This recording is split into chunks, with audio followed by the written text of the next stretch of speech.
예, 아침에 여기 오기 위해서 일찍 출발했습니다. 시간에 맞춰서 하나님께서 인도해 주셔서 감사하고요. 저도 만 3년 반 전에 여러분과 같은 질병은 아니지만 사람들이 겉으로 봐서는 이해하지 못하는 중한 병에 걸려서 여기 왔었어요. 그건 뭐냐면 죄의 문둥병에 걸려서 왔었어요. 암은 병원에서도 치료가 되지만 이 문둥병은 어디 가서나 치료받을 수 없는 그런 병이었어요. 남편도 아이들도 나를 이해하지 못하는 그런 병. 그런데 하나님께서는 말씀에 이런 말씀 있지요. 사람이 자기의 길을 계획하나 그 걸음을 인도하시는 분은 여호와 하나님이시다. 작은 곤충에서부터 사람에 이르기까지 하나님의 섭리에 의해서 모든 게 움직인다는 말씀. 그러고 생각하니까 그때 내가 그 병이 걸리지 않았다면 아마 하나님을 만날 수 없었을 거예요. 제가 고등학교 1학년부터 고등학교 1학년 때까지는 우리 가정이 좀 안 좋았어요. 그래서 이 가정에서 탈출하고 싶어서 내가 열심히 공부를 했습니다. 열심히 공부를 해서 내가 여기를 나가야지. 그리고 내가 열심히 하면 뭐든지 얻을 수 있다라는 생각을 했는데 고등학교 1학년 때 하나님이 기회를 주셨어요. 내 가정이 많이 어려웠고요. 제 개인적으로도 어려움이 오면서 내가 노력해서 할 수 없는 것이 내가 노력해서 하는 것보다 더 많다는 사실을 알았어요. 그리고 뭔가를 의지해야겠다. 그게 뭐지? 진짜 신이 계신가? 그러면서 작은 기도를 했을 때 하나님께서 제7일 안식일 예수 재림 교회를 만나게 해주셨어요. 그때는 교회가 전부였어요. 그래서 화요일 예배 때, 금요일 예배 때, 안식일에 매일 교회를 찾았습니다. 그리고 하나님, 저 교회를 떠나기 싫어요. 남편하고 결혼해서 싸우면요, 교회 가기 싫고요. 비 오고 눈 오면 교회 가기 싫고요. 재정적으로 어려우면 교회 가기 싫잖아요. 저 목사랑 결혼하게 해주세요. 그러면 항상 교회에 붙어 있을 거 아니에요. 제가 그래서요, 그런 하나님이 너의 작은 신음, 저한테는 그게 작은 신음이었어요. 응답해 주셨어요. 그래서 목회자랑 결혼을 했고요. 목회자랑 결혼을 하고서도 하나님, 하지만요, 제가 너무 연약해서 이 목회자에게 걸림이 되는 사람이 되지 않게 해주세요. 그 기도도 응답을 해주셨어요. 그래서 최선을 다해서 내게 있는 것으로 하나님께 드렸어요. 제가 목회를 지금 21년 차인데요. 16년까지 최선을 다해서 아침 눈 뜨자마자 해가 질 때까지 우리 집에 먹을 것이 하나도 없고 남편에게 줄 것이 없을지라도 남에게 주었어요. 그게 하나님의 일을 하는 거라고 생각을 했습니다. 그런데 16년이 지나면 열매가 나와야 되는데 그 열매가 무엇으로 나오냐면 우리 아이들로 인해서 나왔습니다. 우리 큰아이가 태어나자부터 이상하게 행복해야 되고 더 좋아야 되는데 뭔가 삐그덕 소리가 났어요. 그럼 그때 살펴봐야 될 거 아니에요. 그쵸? 근데 살펴보지 않고 뭐 되겠지 뭐. 하나님 되는 거죠? 하나님 도와주세요. 이 길이 맞는 거죠? 이렇게만 하고 계속 간 거예요. 초등학교 4학년 때는 더 크게 삐그덕거리더라고요. 바퀴가 빠졌다가 다시 보수해서 끼었습니다. 그래도 굴러가니까 갔습니다. 근데 아이가 16살, 7살 되면서 이제 사춘기를 지나면서 내가 졸업하면 교회 다니나 봐라. 안식일에 같이 가서 찬미를 하고 엄마 옆에서 엄마를 돕고 아빠를 도와야 될 애가 어머니가 집사님들하고 세상 이야기하면서 놀면서 나는 왜 영화 보면서 놀면 안 돼요? 하면서 안식일에 작은 방 구석에서 영화를 보든지 이렇게 하고 있는 거예요. 그때서야 내가 이게 아니구나. 하나님 뭐예요? 제가 하나님만 따라갔는데 이게 뭐예요? 그리고 모든 탓을 당신 때문이라는 거예요. 목사님도 애들도 나 열심히 숙제를 하는데 도와주고 열심히 지가 할 시험 공부를 같이 해주고 했는데 아이 시험 못 본 거 다 엄마 때문이야. 공부 못한 거 다 엄마 때문이야. 엄마가 잘못 도와줘서 그렇잖아. 나는 뼈가 빠지게 했는데 결국 돌아오는 것은 너 때문이야. 저 이해가 안 됐어요. 그래서 그릇을 막 집어 던지면서 하나님 뭐예요? 그랬는데 제가 그제서 알았어요. 하나님 어디 계세요? 하나님 제가 죽겠어요. 어디 계세요? 그랬을 때 하나님이 나는 너와 함께가 항상 있는데 네가 나를 내 목소리를 들으려 하지 않았어. 네가 계속 내가 신호를 보냈는데 기회를 주었는데 네가 나를 외면했지 않니? 제가 그때부터요 하나님의 음성을 듣는 게 뭐예요? 사모 16년 했는데 그제서야 하나님의 뜻이 뭐예요? 하나님께 가는 게 뭐예요? 내가 곧 길이요 진리요 생명이니 나로 말미암지 않고는 아버지께로 갈 자가 없느니라. 저 하나님께 가고 싶어서 그렇게 했는데 하나님을 모른 거예요. 하나님의 뜻을 모른 거예요. 그래놓고 내 생각과 내 행동으로 의를 이루고 있으면서 나를 드러내는 어떤 모양이냐면 회칠한 무덤 속에서 썩은 시체가 벌레와 냄새가 후덕후덕 나는 그런 내 인생을 봤어요. 그때 내가 하나님 살려주세요. 제가 할 말은 다른 말이 없었어요. 살려주세요 하나님. 근데 나만 죽는 게 아니었어요. 참 돕는 배필이 있었다면 우리 목사님 먹기 잘했을 거예요.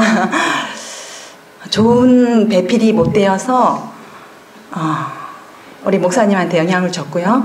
둘째는 저에게 맡기신 하나님께서 맡겨준 내 자녀, 4명의 자녀에게 생명의 길을 막는 그런 자가 되었었어요. 그래서 하나님 어떻게 해요?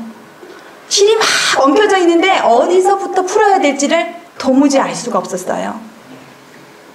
여러분 문둥병 걸려봤어요? 안 걸려봤으면 말을 하지 마세요. 얼마나 고통스럽고 아픈지 어디서 어떻게 해야 돼요?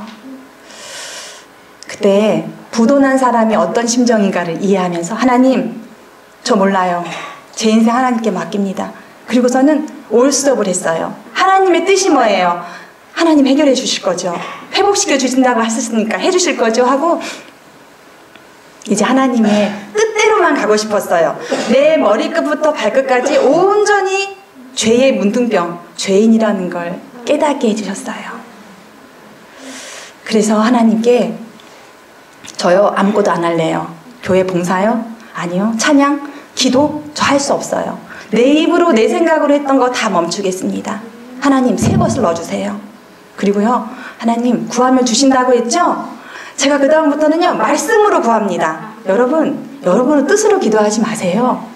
하나님의 보증의 약속을 가지고 기도해야 하나님의 뜻대로 구한 것은 받은 줄로 믿으라. 그런데요 응답이 없는 것은요 내 뜻을 구하기 때문에 응답이 없는 거예요. 내 뜻은 뭐예요? 죄고 사망인 것을 그제서야 한 거예요. 그래서 그때부터 말씀을 펴기 시작했어요. 그전에는 아이들의 노예였어요. 말씀을 보다 보니까 엄마는 가정의 여왕이고 자녀는 신하이다. 근데 저는요 신하도 아니고 파출부였어요. 하나님 해주세요. 이 왕국 세워주세요. 저 여왕 되게 해주시고요 우리 아이들 신하로 만들어주세요. 우리 하나님 응답하셨을까요? 예, 저는 지금 여왕이에요. 시간이 3분밖에 안 남았기 때문에 다 빼고요. 지금은 제 슬픔도 얘기하고 싶지 않고요. 문둥병에서 나은 자는 나를 치료하신 예수님만 자랑하게 되어 있어요. 여러분 크게 한번 같이 읽어보겠습니다. 만드신 분이 고친다. 시작. 만드신 분이 고치신다. 제가 회복이 됐어요. 제 문둥병에서 나았어요. 이 하나님이 얼마나 좋으신 분인지를 제가 전하고 싶어요. 다윗이 회개하고 용서받았을 때 그 예수님의 사랑 때문에 자기의 죄를 노래로 만들어서 백성들에게 부르게 하셨던 것처럼 저도요 이렇게 망가진 내 인생의 그런 것들이 하나도 수치스럽지가 않아요. 왜냐하면 누군가가 내 간증을 통해서 생명을 얻는다면, 누군가가 삶의 목적을 찾고 다시 희망을 갖는다면 제 수치쯤은 자랑할 수 있겠더라고요. 전에는요, 빠른 기차를 탄 제 모습을 봤어요. 번개처럼 빠른 기차인데요. 선장이 누구였냐면, 제가 내 생각을 의지하고 갔기 때문에 선장은 사단이었어요. 그리고 나를 모두 돕는 것은 세상에 화려하고 아름다운 것들이었어요. 그랬을 때는요, 그걸 따라가기 위해서 제게 시간이 하나도 없었어요. 두 번째는요, 돈이 없었어요. 아이들을 이거 해야 잘 되나 저거 해달라나 남한테 좀 잘 보이기 위해서 치장을 하는데, 네 번째는 그걸 하다 보니까 건강을 잃어버리게 되더라고요. 죄의 문둥병 외에 허리나 또 우울증 증세가 있다고 검사를 하니까 나오더라고요. 그런 다음에 가정에 행복이 없었어요. 청지기로서의 갖춰야 될 하나님의 일꾼, 사모잖아요. 그런데 일꾼으로서 갖춰야 될 아무런 자격들이 없는 것을 확인했습니다. 또 기도했어요. 하나님, 저를 어떻게 쓰실 거예요? 저를 창조한 목적이 뭐예요? 회복시켜주세요. 아이들을 돌보지 않고 남편도 돌볼 수가 없고 교회도 돌볼 수가 없고 정말 무릎 꿇고 하나님께 구했을 때, 전에는 글씨로 받았던 말씀들이 이제는 더 이상 글씨가 아니에요. 문자가 아니라 생명의 음성으로 들리기 시작해왔어요. 이렇게 들리다 보니까 그 음성 따라 제가 살고 싶어졌어요. 지금은 하나님께서 우리 가정을 회복해서 우리 큰아들은 신학과 2학년에 가 있습니다. 엄마, 그 하나님이 그렇게 좋아? 나도 그 하나님 배워볼 거야. 나 목사 되는 거 말고 엄마가 그렇게 하나님이 좋으면 나 그 하나님 믿어볼 거야 하고 가 있고요. 우리는 도시에서 살았고요. 또 돈도 없고 시간도 없고 재능도 없었다고 했잖아요. 그런데 이 모든 것을 회복시켜 주셨어요. 지금은요, 제가 장흥근 장동에 아름다운 산, 홍솔나무가 쫙 있는 그 산속에 하나님이 거처를 마련해 주셨어요. 제게 휴가를 주셨어요. 2년이라는 시간 속에, 그래, 내가 너를 깊이 사랑한다. 이 사랑을 깊이 알고 세상에 전하기 위해서 준비할 시간을 주셨어요. 그것뿐만 아니라 우리 아이들에게 하나님의 복음을 세워줄 수 있는 그런 시간. 그래서 오늘도 아이들하고 같이 왔는데요. 이제는 가정 왕국이 이렇게 세워진 것을 봤어요. 이제 시간이 갔었는데 마지막으로 그냥 예, 다음에 또 기회를 주실 것 같아요. 하나님께서 출애굽기 21장 2절에 6절, 저는 귀를 한 번도 뚫어보지 못했어요. 고등학교 때 신앙을 했기 때문에 그런 멋은 안 부려봤는데 전 귀걸이를 하고 싶어요. 왜 귀걸이를 하냐면 여기 출애굽기 21장 2절로 6절에 보면 히브리 종이 히브리 사람 중에 뭔가 잘못하면 그 종으로 들어가면, 히브리 사람들의 가면 안식년 7년이 되면 석방이 되어 나올 수가 있었어요. 그런데 주인이 그를 사랑하여서 아내를 이렇게 만들어줘서 결혼을 시키면 7년대가 되었을 때 그 집에서 나올 때는 자녀와 아내를 두고 나와야 되는 거예요. 근데 자유인이 되지 않고 그 주인을 사랑하고 자녀와 아내랑 같이 살고 싶으면요, 이 종이 주인하고 같이 제사장한테 가서 문구멍에다가 여기다가 대가지고 구멍을 뚫는 그런 예식을 했어요.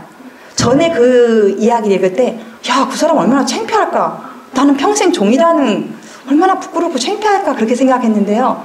저는요, 귀에 구멍을 뚫고 싶어요. 아멘. 제가 가지고 있는 이 6명밖에 안 되는 이 가정왕국을요, 이 큰 나라 백성에게 주고 싶어요. 하나님, 저를 그리스도의 왕국에 드리겠습니다. 우리 가정 모두를 드리겠습니다. 저는 이제는요, 큰 나라 백성입니다. 그래서 이 장평에서 큰 나라 백성이 된다고 해서 우리 중국에서 오신 전사님 시민권 바로 나오던가요? 딱 그냥 나오던가요? 아니었죠. 아, 그래요. 갈수록 힘들고요. 미국 시민권 받기 쉬운가요? 어려워요. 큰 나라 백성일수록요 시민권 받기는 어렵습니다. 근데요, 하늘나라 시민권 받기는요 사람들이 너무 쉽게 생각을 하거든요. 하늘나라 시민권을 받기 위해서는 하늘나라의 언어를 배워야 되고, 하늘나라의 풍습을 알아야 되고, 하늘나라의 말을 알아야 되고, 하늘나라의 교육을 배워야 됩니다. 저는요 하늘 시민권을 얻기 위해서 하나님께서 훈련시키는 그 방법을 따라가고 있습니다. 여러분, 에덴 동산에서는 죄로 가는 길이 한 길밖에 없었어요. 선악을 알게 하는 나무밖에 없었다면 이 캄캄한 세상, 지금 현재 생명으로 가는 길은 각자의 병이 틀려도 좋습니다. 암이 5가지 다 달라도 똑같아요. 처방법은 하나입니다. 저같이 문둥병에 걸린 분도 처방법은 하나예요. 예수님밖에 길이 없습니다. 여러분, 내 생각이 예수님이 아니라 정말 하나님의 음성을 듣는 여러분과 저, 그래서 하늘 시민권을 가지고 하늘에서 같이 만나서 사실 큰 하나님께 영광 돌리는 저희 모두가 되었으면 좋겠습니다.